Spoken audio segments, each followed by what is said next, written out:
سب دوستوں سے گزارش ہے کہ ایک مرتبہ درود پاک پڑھ لیں۔ اللہ تبارک و تعالیٰ ایک مرتبہ درود پاک پڑھنے سے 10 مرتبہ رحمتیں نازل فرماتا ہے۔ تمام حضرات کو اسلامی ٹی وی HD میں خوش آمدید۔ السلام علیکم ورحمۃ اللہ وبرکاتہ۔ حضرت پیر ذوالفقار صاحب نقشبندی فرماتے ہیں، میرے پاس ایک عورت آئی جو کافی پڑھی لکھی لگتی تھی، شاید MA کیا ہوا تھا۔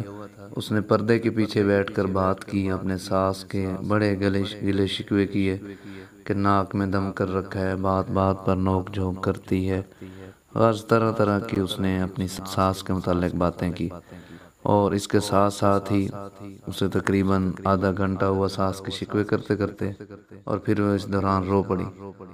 لیکن اس کے ساتھ ساتھ یہ بھی بتایا کہ خامند میرے ساتھ بہت اچھا ہے، بہت پیار سلوک رکھنے والا ہے، اس کے خامند کی ایک فیکٹری ہے، بڑا کھاتا پیتا گھرانہ ہے، کار کوٹھی اس کے پاس ہے، لیکن ساس کی وجہ سے بہت پریشان تھی۔ جب اس نے بتایا کہ خامند اس کے ساتھ بہت اچھا ہے، اس سے اسے کوئی شکوہ نہیں، تو میں نے اس سے ایک سوال کیا۔ میں نے کہا کہ آپ کو خامند اور گھر کیسا لگا؟ کہنے لگے جی ہاں۔ میں نے پوچھا کہ آپ اس گھر میں کیسے آئیں؟ خامند اور گھر کے بارے میں تو کہنے لگی اچھا لگا۔ پھر میں نے اس سے دوسرا سوال کیا کہ میں نے کہا کہ آپ اس گھر میں کیسے ہیں؟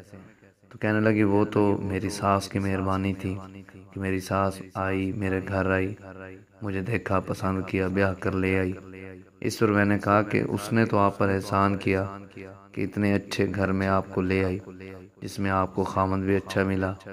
اس بڑے احسان پر تو آپ کو عمر بھر اپنی ساس کا شکر گزار رہنا چاہیے، لیکن یہ شکوے کیسے؟ میں نے کہا کہ اب بتائیں کہ اتنے بڑے احسان کے مقابلہ میں تمہاری یہ باتیں کیسی ہیں؟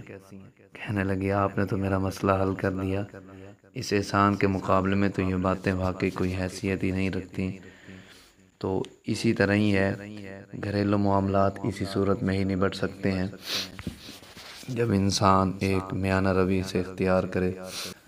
تو بہو کو یا بیوی کو یہ سوچ کر خاموش ہو جانا چاہیے کہ میں اپنے ماں باپ کی بھی تو سنتی ہوں۔